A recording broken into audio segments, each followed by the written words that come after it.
Hi, everybody. I'm Sue Hillyard, and I'm here with Rav Chahal. Hey, Rav. Hi, Sue. And we're doing our next episode with our up close and personal interviews with your favorite astrologers. And today we have one of our favorite astrologers, Bradley Naragon. Hi, Bradley. Hi, thanks for having me. Oh, our pleasure. So let's see. Bradley, I met or I came in contact with Bradley at the first my first astrological conference that I went to. I went to the EA conference in 2012 in Portland, and Bradley did a talk on the planetary nodes, right? Yeah, that was right. And and has been talking about them ever since, as far as I know. And it's fascinating. I just love it. So anyway, what we're going to do today is talk to Bradley about how he got started with astrology. So he has kindly agreed to let us look at his chart as we do that. So I'm going to do that. Here's Bradley's chart. And so you want to tell us what drew you to astrology and kind of point out maybe things in your chart that back that up. Sure. Yeah, I also, um, just for clarity, I recently had a name change. So I'm now going by Redwood, but I understand it could take a while for the adjustment. I get it. So just letting you know. Okay, Redwood, I'll I tell you the got story it. another time, perhaps. But I wasn't planning on this. It just kind of happened. But okay, what drew me to astrology? Well, it was in the summer of '98 that my uncle, who I have an uncle, and at the time I was in La Crosse, Wisconsin, and my uncle lived in Kansas City, Kansas. And I would go down and visit him, and he was kind of like my metaphysical inspiration. So, like, my family is very Midwest conservative values. And then there was like my Uncle Paul, who was way out there, like, um, yeah.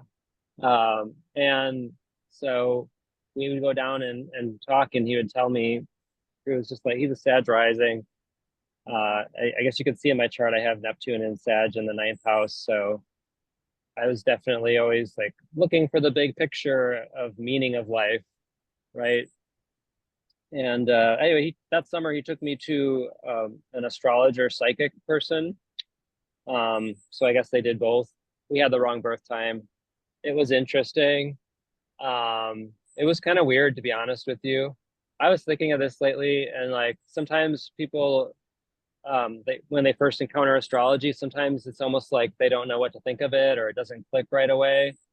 It kind of felt like that. Like I was definitely interested, but it was kind of like, is that me? Or, like I just didn't feel like I didn't really get it. And it wasn't like this total portrait. And then fast forward to that December, and I had a friend come over, and she was reading some astrology book. And I had a copy of my chart. So I started looking at it while she was there. And I got really interested and said, well, can I borrow this? you know, I want to read the rest of this. And she let me borrow her book. Uh, so that's kind of what got me into it. And then, but from there, I think it was actually that same month. Like I went out and I got ephemerises and ephemerides. I don't know what plural is on that. I got Rob Hand's Planets in Transit, and then I started reading my transits every day and moving the planet, like plotting the planets. So that's what really got me into it. Um, Well, you jumped in with both feet, eh?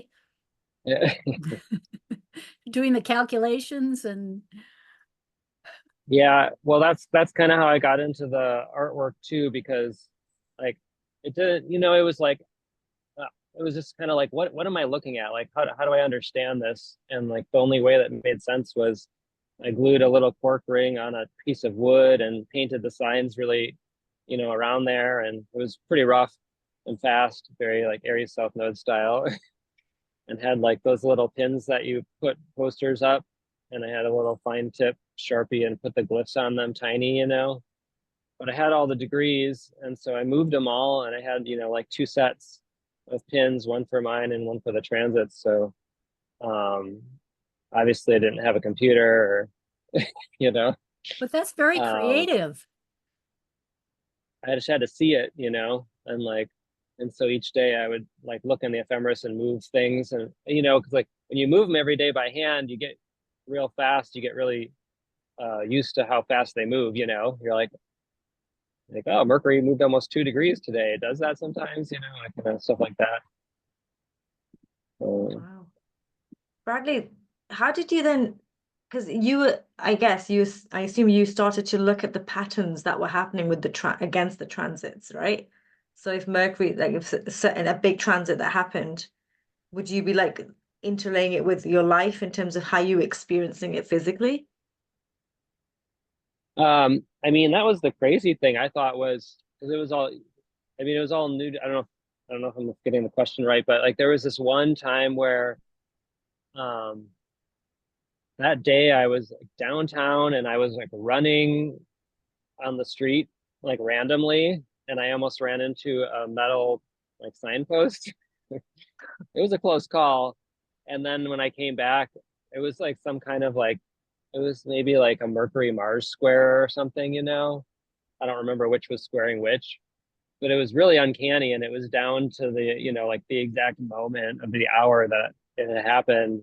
So I think that's what was really, I was just blown away, to be like reading it. And like for me, once I was reading those things, I could connect them to my experience in life, like on every level, every single transit, even down to the moon transiting my Saturn, and then realizing that I kind of got depressed for a couple hours in the afternoon that day or something.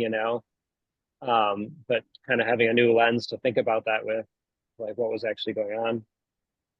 Yeah, that's Uh, exactly what I meant in terms of reading what the transit was doing and seeing how it physically was interlinking with your life and your experience. Yeah. You talk about the moon phases as well, even with the transit of the moon, which is so quick. It's a good activity I tell people to do, to write down how they're feeling and then going back and seeing what transits were happening with their birth chart linking to the moon. And mm-hmm. 9 times out of 10 there'll be like a tension, an opposition, or if it's, if you're feeling a bit low or challenged, or feeling a bit constricted inside. So yeah, no, that's right, it's fascinating. I don't do it as much as I should. Like I said earlier off air, that it's easier to help others than you look at yourself, your own journey. But especially when you're starting out, it's a great tool to apply to see how the planets do play out in your lives. Yeah, so that's interesting. Yeah, I Yeah. think I think a lot of us, that's how we started out, because it's, I mean, who do we know better than ourselves? Maybe. Who's a Yeah. better subject than, if, especially if we want to learn more about ourselves, eh? Yeah. So Bradley, what? Definitely. So I'm assuming the book that your friend brought over was the Pluto book? No, this was just kind of, Oh, I wouldn't call it cookie cutter, but it was maybe. I okay. don't even remember the name of it at this point, unfortunately. And I didn't know evolutionary astrology for another 11 years Right. after that, even though I did get Pluto book 1 and 2 back in 2000 or 1999. Um, I had no idea what I had. I had cracked Right. it. I read my Pluto chapter. Like I did the thing where I wasn't supposed to do, and just like read like my stuff and like put it back on the shelf. And I had no like I honestly had no idea, because it was 11 years later, I met this woman who was an astrologer who studied under Laura Nalbandian, and she came over to my house, and we were looking at charts and talking, and the stuff that she was telling me, I was just floored, and I mean, I literally I said to her, I was like, where are you seeing this in my chart? And I had been studying my chart for 11 years, and I just had no idea how she was getting this information. And that's that interaction is what led me to realize that I was like, I need to learn this, I need to know how she got that information. So that was a whole new journey. Yeah. And was there a specific transit or something that was going on at that time? That was Uranus was on my moon. And this is actually kind of interesting is my sun isn't really aspected, but it actually is in a septile to my moon. And with Uranus, which rules astrology, on my moon, Jeffrey with Green also has a Pisces moon. And then that septile to my sun. Obviously, Uranus rules my Aquarius sun too.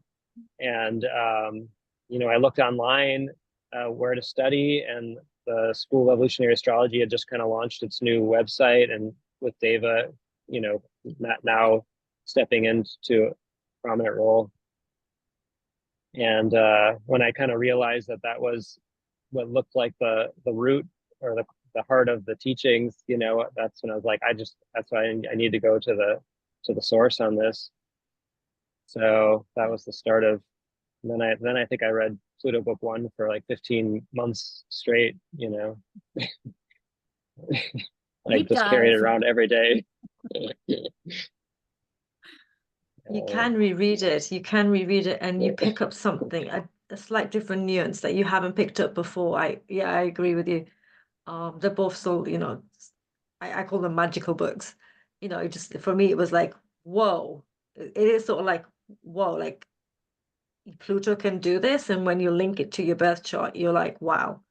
Yeah, this is what I've been looking for. But yeah, I agree. Mine was a little bit of a similar journey in terms of when I found it as well. Yeah. Yeah, and I didn't know that you weren't supposed to read only your about yourself and put it back on the shelf, because I always have done that.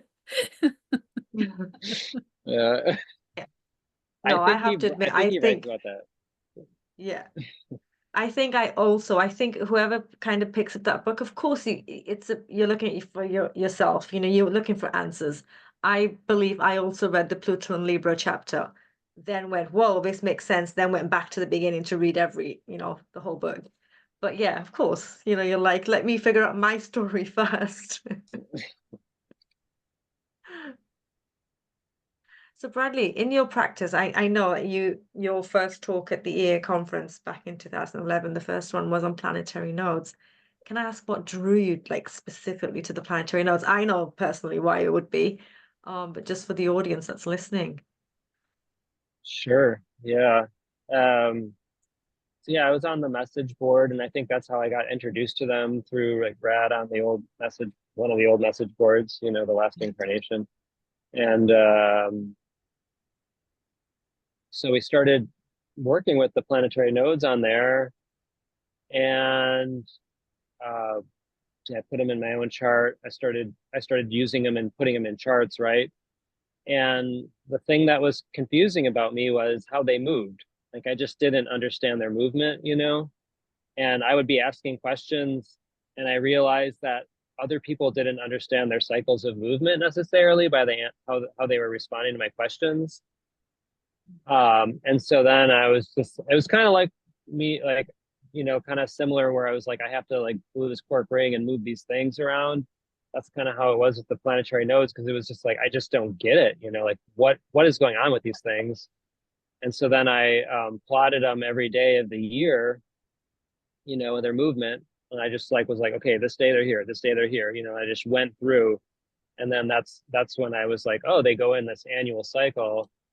And I was like, oh, here's the speed that the actual node moves. This is all because the Earth's moving, So then I started seeing these patterns. in their annual cycle of movement, and realized that if you share a birthday with someone, you share the same planetary nodes with them. And then also realized that some of the sun sign stereotypes that are popular in our culture are actually related to, you know, like planetary south nodes of the inner planets, stuff like that. So then I was just like, oh my gosh, you know. So I guess well, one, I mean, they just give this whole other layer, and I was really, it, to me it felt like it painted in some pieces to the picture that I didn't have before, you know, that was just like, oh, now this actually does make more sense. Um, yeah. So, Yeah. and then every So time do I've we used have, them, yeah. I was just gonna say, do we have Bradley's chart with the South Node and the nodes We do. Hang on. just let to me- see? Sorry, Bradley, I didn't mean to butt in. You were just finishing off there. yeah, that's great. It Yeah. just it's like you just said, it added more emphasis. You thought you had the story, then you see the South Nodes, like, okay, that makes even more sense. You could, you know, link it all back. Yeah. Yeah. Or like, uh, you know, like just speaking for myself, I have the south nodes of Venus, Mercury, and Jupiter. You know, like those three south nodes are in a conjunction between my Mars and Mercury, and that's all in Capricorn in the 10th house, you know. And so um, that really made sense to me in terms of my relationship with myself and where I'm coming from. You know, and like um, how hard I can be on myself, you know, at times. And then seeing like the north node of Venus conjunct Venus and Pisces, it has kind of been like that ongoing, like seeing me being rigid, being hard on myself, seeing the conditioning and consciousness of how I'm making assumptions or approaching situations, and then just returning back to discovering how to completely accept, how to be in a place of unconditional love. Like that just speaks so much, but I wouldn't have that, you know, Venus dynamic. Obviously, Venus is a really big planet because it rules my Pluto and my North Node, as well as Mars, you know, which is up there and then the North Node of Mars is at my Pluto polarity point. So I had, you know, stuff like that's really fascinating, where you think like nothing's at your Pluto polarity point. Yeah, Eris is there. The North Node of my Mars is there, and it begins to take on, for me, that Pluto polarity point took on a whole new meaning by contextualizing all of that. But Well, and the other thing I noticed up here is you've got also the south nodes of Mars and Uranus on your Neptune, which I think kind of goes into what you were talking about, the north node of Venus on your Venus, you know, coming from yeah, I think you do a really good job of loving everyone. yeah, that, I mean, that, you know, like if you saw someone in their birth chart and they had a Mars Uranus conjunction in Sagittarius in the 9th house, you would know that they're going to reject a lot of you know, like versions of the truth and paradigms, and you know, like religion, or you know, like they have to kind of find their own unique journey, and so to kind of see those that conjunction on the Neptune, like when I was saying earlier, you know, like Neptune in Sag in the 9th, this search for the ultimate meaning of like, how do I put these pieces together, and how does this make sense, you know, anything being here, you know.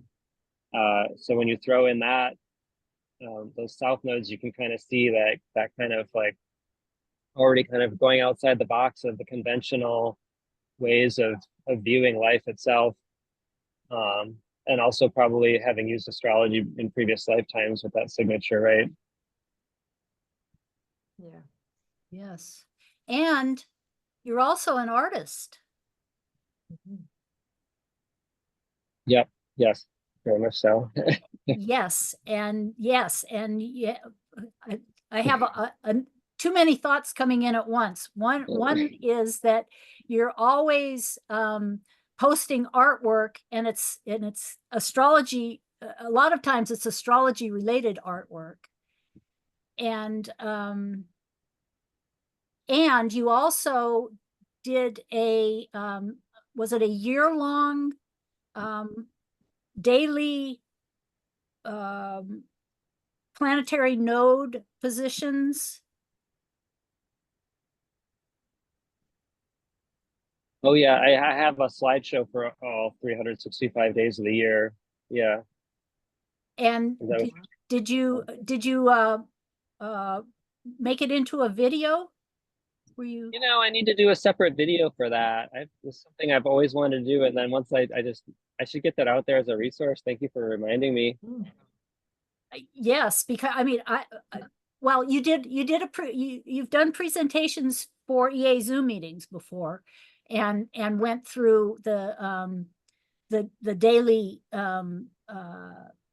each day's positions, and I was floored. I mean, it was just awesome to see how it went, and then you kind of put it in motion, and let it show how they changed, and went back and forth, and crossed over each other. It was fascinating. And then to find out that same thing happens every year was just mind-blowing. And I mean, and you figured it out. I think that speaks to, what we were talking about, your ninth house, Mars, Uranus, south nodes on your Neptune. Yeah, you can see the Mercury in Capricorn, and then like having those symbols of a south node, Mercury, Jupiter, Venus in Capricorn. Those south nodes, I mean, to me, that does kind of correlate to how I get really like. When I was on the message board, I only had one,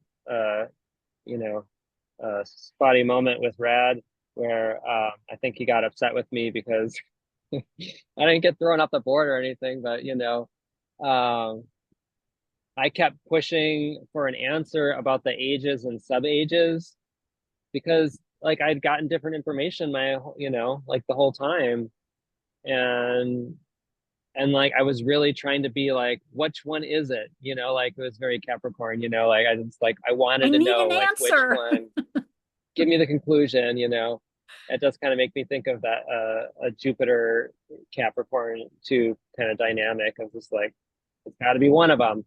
And like I guess the message was, this kind of, it's an interesting larger story for astrologers, is like there's a lot of relativity, there's a lot of systems, like ours doesn't invalidate another system, and I think we've learned that lesson, and we've learned that if you don't focus and learn one system, you can kind of be discombobulated too.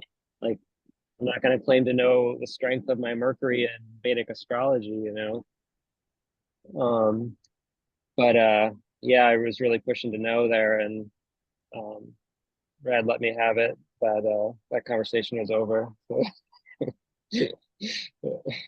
It was relative. I think he was. Yeah, he was like, "I'm here to help people." It's just kind of like, okay, this is the system we use in EA. End of story. Like, yeah. So I was going to say, you'll have to add the link to Bradley's presentation when we publish this. I will. I'd like to have a look at that for sure, because it's probably quite a few years ago, right? When you first got into it. It was quite recent? It was a couple of years ago. 2 years ago. But yeah, we've got so many videos up there, scrolling down. So if you have the link, it'll be nice and easy. Yes, I will definitely add it to the description of the video. Perfect. I was actually the next question I wanted to ask Bradley is, astrology is becoming very popular, all types of astrology, and there's a lot of interest that's in this particular field now. What advice would you give to somebody who wanted to become a professional astrologer, let's say? any sort of tips that you would give in terms of what you did, what you would have done a bit differently, maybe? But yeah, anyone that's looking and that wants to come into this field. Gosh, it's funny because like imagining coming in now, there's so much out there, right? It almost feels harder to find, which way you're going to go, so to speak, or what paradigm is going to call to you or what you're going to settle on. I mean, I guess it's I don't know. Okay, I guess I think about it. If someone was really serious, but they weren't sure which school that they wanted to study in, I would say if you can afford to get readings, from astrologers that specialize in a few of the schools that you're interested in, that would be the way to go. Because you can kind of see how it speaks to your own chart in different ways. And that's what got me into evolutionary astrology, was somebody reading my chart who knew this paradigm. I had never had an evolutionary astrologer look at my chart before. Yeah, I mean, the other thing is just going with our intuition, right? Or gut. Like if somebody's called to follow a certain path, like I just kind of knew when I got into the Pluto stuff. I was just like this, like sometimes you just know. So I think there is kind of that. I think we all have that more or less, like, right, like kind of energetic resonance of something that we're just drawn and attracted to. So go with it, and there's no right or wrong path. If you're going to get down one path and you realize you want to explore another path, that's not wrong either. I mean, I think it can become complicated to start to, like I'm not merging Vedic astrology with Hellenistic with evolutionary. Is it possible? I don't know. That's so true. You're right about, it's who you resonate with as well. And it's that, and you'll know. Like, I've had a very similar journey to you where I've had astrology readings before, and for me they were too descriptive. Oh, you're a sun sign Virgo, you're a Capricorn moon. And I'm like, yeah. But tell me something that makes me go, okay, that makes sense. And it never happened until I had read the Pluto books, and I remember just having a reading with Deva, and it was just certain things that she was able to pick up. And my first instinct was, I need to know this because I want to use this tool. Because I was already doing some like sort of life coaching with individuals, but I always felt something was missing. There's like a final jigsaw, like something was just off. And I remember having the reading thinking, you can see all this in this map. I need to learn how to read this map.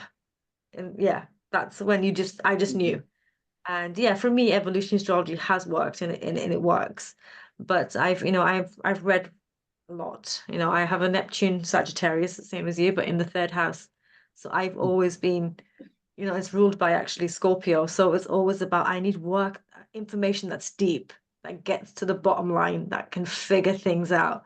I always needed to go like deeper and deeper. And yeah, it's what resonates, and people will be drawn to it, right? Like you'll be drawn to what fits with your soul journey. Let's say how it is, because that's what it's always about. It's about our own evolution in this incarnation. The premise being that this is a chapter in the soul's journey. But yeah, no, I like that advice about having the readings if you're not 100% sure which one you feel is resonating with you. Yeah. Yeah, yes, and even within evolutionary astrology, I've had people ask me, who should I study EA with?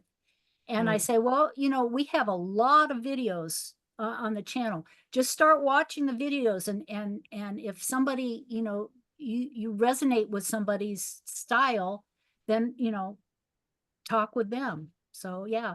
I totally concur. Yeah, energy is real. That it is. So, Redwood, are you working on any astrology related projects at this point? Good question. I've got a talk coming up for the EA conference. Been working on that. I do kind of have a larger, I don't know, maybe I guess book that I'm working on, but I haven't been actively working on it much of late, but just kind of, it's always kind of brewing. So I'm not sure what's going to happen with that. Working on it in your head? Yeah, I mean, every day in a way, but yeah, I haven't Exactly. been. And you have a podcast, don't you? Don't you do podcasts? It's true, I do. Yep. Yeah, And it's called Coming Together: Interrelationships of Evolutionary Astrology Teachings. Very long Great. title. and they're fascinating. I mean, you have Yeah. kind of diverse topics, and you have do you have a different guest every time? I think half the time it's just me on there, and then other times, yeah, different guests and very different topics. Sometimes it's very EA focused, and sometimes it's um, not. I tie it back to EA, but it's not necessarily EA. Yeah. Yeah, it's fascinating. Yeah. I know a couple of them that you've pursued, and you've done. You've come back and expounded more in a further interview on some of them as well. Yeah, I'm gonna put out some more. I put on, actually, I ended up kind of going on a really long pause with it recently. And maybe it's Saturn stationing on my Venus, but that could do I've it. I've been pretty internalized in a lot of ways. And yeah, I had a close friend pass in April, and then I kind of canceled a bunch of stuff and shifted things in my life, and yeah, haven't put out as much, but it's always brewing, and I'm always planning. So I feel like one of those people that I'm always throwing out possibilities and ideas, and I have a huge list, and then what actually happens, I guess, is just kind of like whatever bubbles up the most in the, does that make sense? It makes total sense to me, because you've got that mutable axes, and I mean, it's like I have a lot of mutable energy as well, and it's like there's just too many options. I've got the same. I have immutable axes, exactly, ascendant, descendant, IC and MC, completely the same. But yeah, Only opposite. completely. Yeah, because my ascendant is Virgo and my descendant is Pisces. Yeah, it's flipped. Yeah. Yeah. Yeah. So I mean, we've all been sucked in by the transits of late. With too many options and not enough time. That old Saturn thing. Yeah, Mars, Jupiter, and Gemini. That's a lot of options. Boy, howdy. There was already plenty before that happened, so I don't know how there can be more, but I guess there is. Never say never. So do I? Yes, I do. What do you do in your spare time, Bradley? Bradley Redwood. I'm going to have to. This is going to have to be a. We have to get used to it. I guess it changes seasonally. Now I've been spending a lot of time in the backyard. I grow a lot of culinary and medicinal herbs and flowers and some vegetable greens. So I'll spend a lot of time with the plants and Awesome. do some projects and stuff, and spend time with my kids when they're home. I've got my daughter for the summer, so that's been nice to have her around. And spend time with my cat and do artwork. It seems like especially once you can't do stuff outside and tend to things, then that shifts Scorpio season. Seems like I'll get back into it more, as well as, of course, doing astrology and readings. Yeah. And I write a little daily thing called Planetary Currents. So I was thinking about like how much time do I dedicate each day to that and how that adds up. And I was kind of thinking about time management stuff. It's like, gosh, if I just did that same amount of time to some other project, I would have hours and hours into another project. Yeah, But, it does add up. That old Saturn coming down over down over your ascendant. It does add up. Yeah. yeah, good old Saturn. Well, I guess, I know we probably wouldn't stay on track, let's put it that way, without Saturn. That's true. And sometimes some of us need that. Yep. But is it me? I've been feeling recently that time's accelerated. Either I've just got too many things that I want to do, and I'm like, I don't have the time to do them. But then I was like, time feels like it's going faster, like it has gone faster. I'm looking at the Saturn retrograde in Pisces, completely dissolving the structures, time, what's linear, and I'm just kind of just gone. And my biggest thing with it now is whenever someone's asking me, is I'm like, just surrender and have faith. Then I'm listening to that to myself and going, but my Capricorn moon is like, I want some structure, and my Virgo, small details need to be planned out. I'm like, no, I need to go, I need to surrender. I need to surrender. I hear you, sister. I have a Pisces North node, so with Neptune going over. Oh, wow. So yes, I've had a lot of kind of getting lost in time, and then going, oh, what am I supposed to be doing? Yeah, and a Saturn opposition at the same time. So this like, oh, okay. Just We both have that, don't we, yeah, Sue? We've yeah, both got a both have the yeah. Saturn opposition. Yes, Bradley. Rob and I are born a day apart. Our birthdays are a day apart, and a Saturn cycle. Oh, wow. Yeah, That's neat. yeah. Yeah. So you're both Saturn and Virgos then, right? Mm-hmm. Yeah. Yeah, and experiencing our opposition. She's experienced it. Mine, it didn't quite get there. I'm only going to get one hit this time, I think. But it was close enough that I definitely felt it. Where is it right now? Transit. This is what I mean. I think I always get 3 hits of Saturn. Yeah. That's been fun in my life, guys. It's right around 17 now, because it's hooked into Venus and the Mars Jupiter. They're all So I think, yeah, mine is 16 degrees Virgo. So it's gonna go back over it again. So I'm looking forward to that. Oh, yeah. Yeah, so Redwood will have it go back over your ascendant, right? Yep. Yeah. Over the ascendant. And then I think the moon is a single pass for me. And so maybe that makes sense with your Saturn. Yes. Yeah, because my Saturn's right in between your right in between opposite your Venus and Yeah.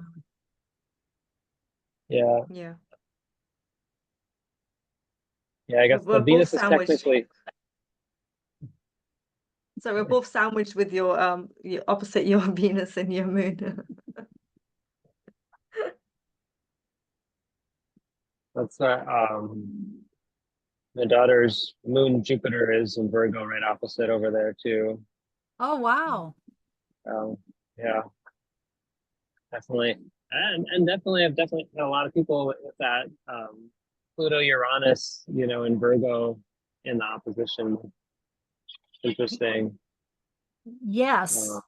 Yes, and I have this theory about people and when they were born, and they're kind of like reminders of transits, Mhm. or yeah, like the embodiment of what was going on at that time in life.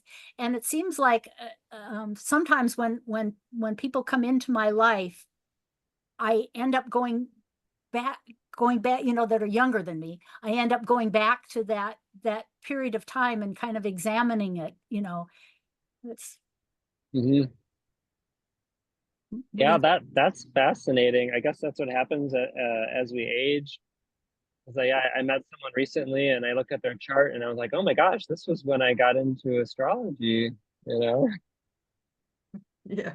Uh, yeah, yeah. So yeah, yes, the older we get, the more we can learn and forget,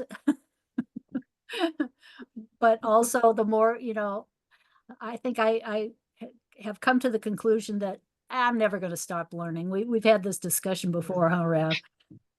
Yeah. Yeah. On that note, I actually want to ask Redwood my favorite question, because I'm a bookworm. I love books. I love reading and just, finding out information and stuff. So I like to find out what, people's favorite books are. So apart from astrology books, but if you want to mention astrology book, that's fine. But yeah, if I want to actually phrase it like this: desert island books. If you had to go on a desert island, you can oh take yeah. 3 books with you. 3 books. Okay. What would they Okay. be? Okay. Oh. One would definitely be Miracle of Love. Are you familiar with that book? Who's the Hmm. Um, author?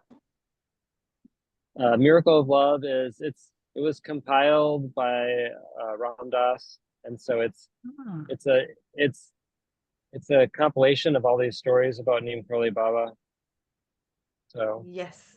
Yeah. that's my Okay. favorite book. Hmm. And Right. then um, let's see, in the non-astrology book realm, I I might bring Autobiography of a Yogi. I really like that. Me too. And then in terms of, I really like Philip Pullman's Dark Materials. Okay. That count. That Astrology. that that absolutely counts. It's your desert island trip. You can take whatever you want. And that Yeah, good is point. that a trilogy? Philip Pullman. Yeah. Yeah, he's kind of in the middle of a second trilogy, but yeah, the first trilogy was yeah, the The, Golden the Compass. the There's another compass. name too. Yeah, the something compass. There's another name for it that I think that was the US release name. Um, but I should know this. I subtle work in a bookshop. Mine's gone blank. And subtle knives and yeah. and there was wasn't there a movie? Yeah, the gold with Nicole Kidman. Golden Compass. Yeah. Mm, yeah. Yeah, yeah, they did do. Yeah.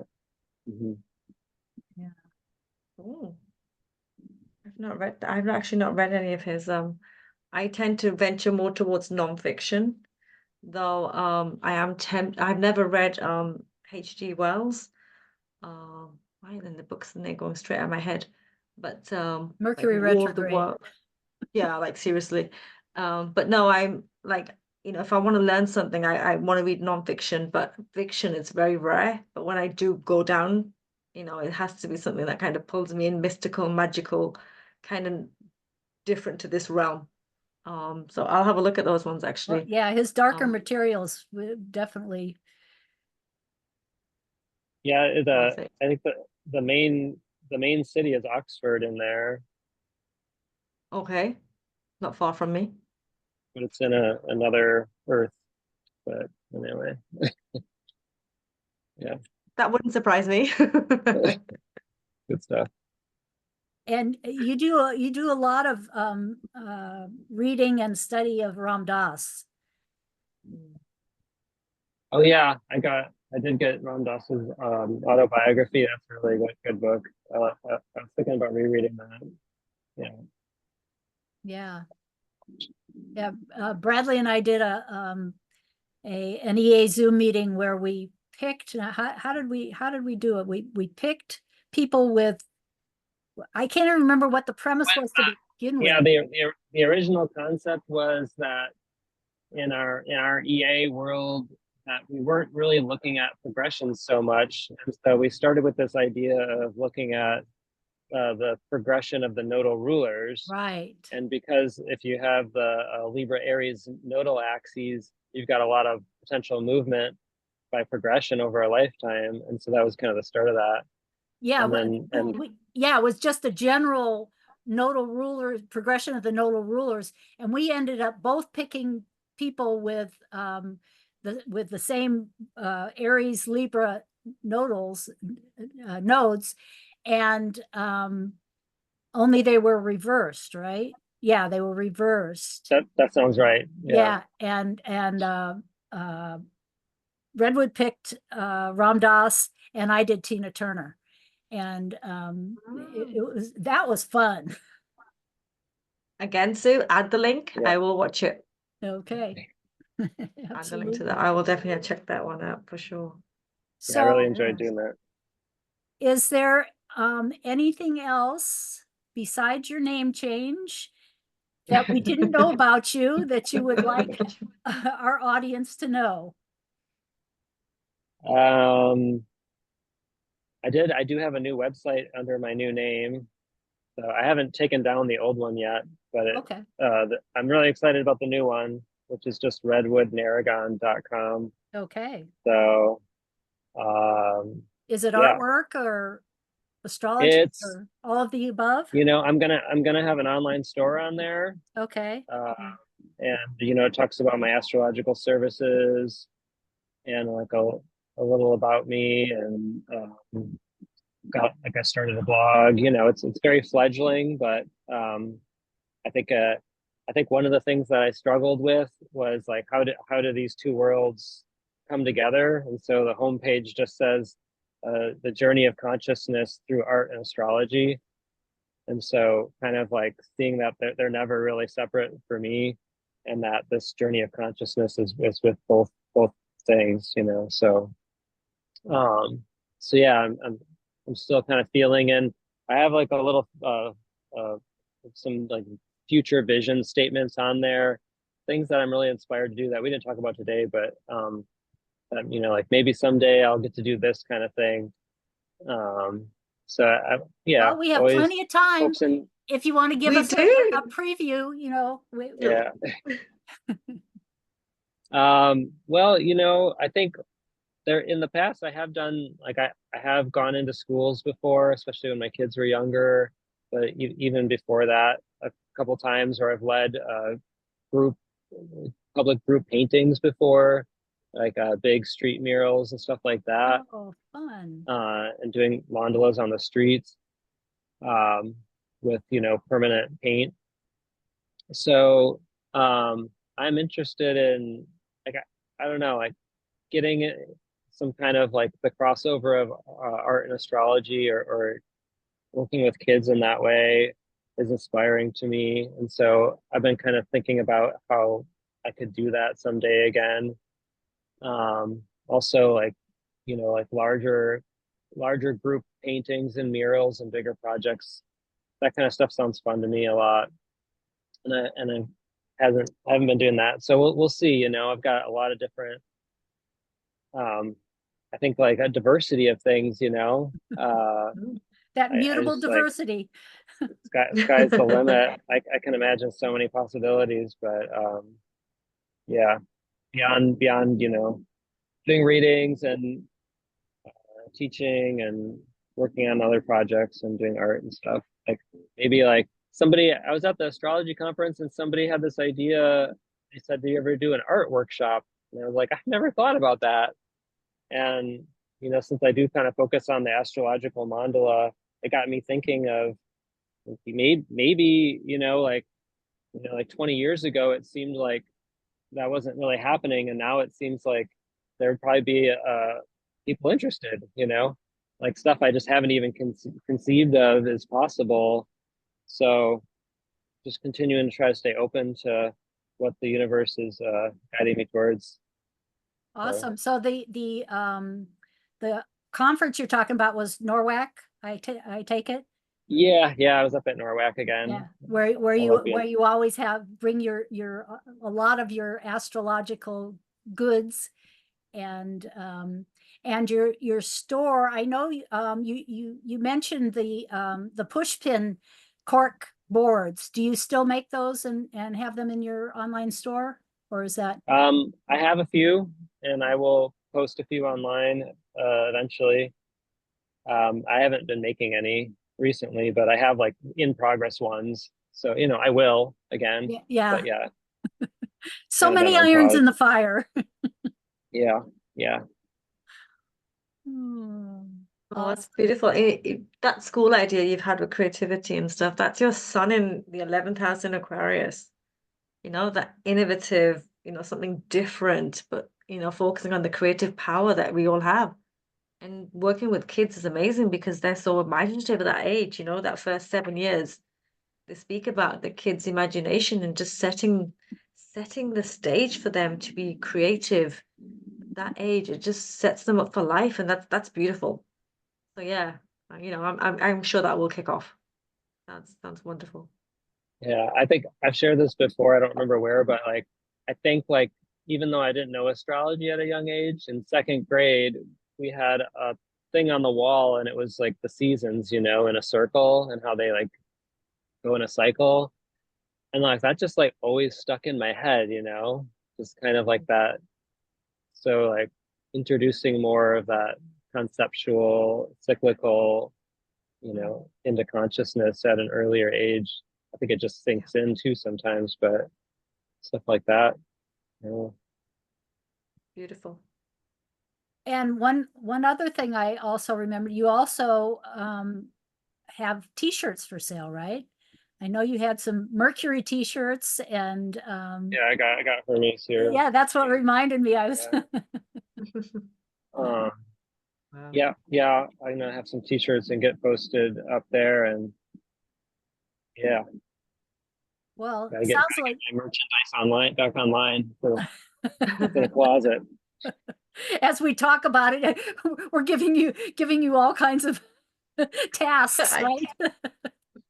Oh yeah, I was hoping to have it, up by maybe like October 1st. Instead of gift season, I was calling it glyph season, but I love it. Yeah. Oh, Redwood Bradley. Okay, so it'll be Bradley Redwood, and then eventually I'll switch to Redwood Bradley, and hopefully it will be Redwood. But this has been a pleasure. You're always so much fun to talk to. We always go in very eclectic, mutable directions. Mm-hmm. Yeah, it's been a pleasure. I really appreciate getting to spend some time with both of you here. Thank you. Likewise. Awesome. Yeah, Awesome. thank you. All righty, and we will post this and with all of the information, your information in the description, and we'll look forward to and I'll post the your EA meetings that you did, and hopefully you'll be able to fit another one in with us at some point in time.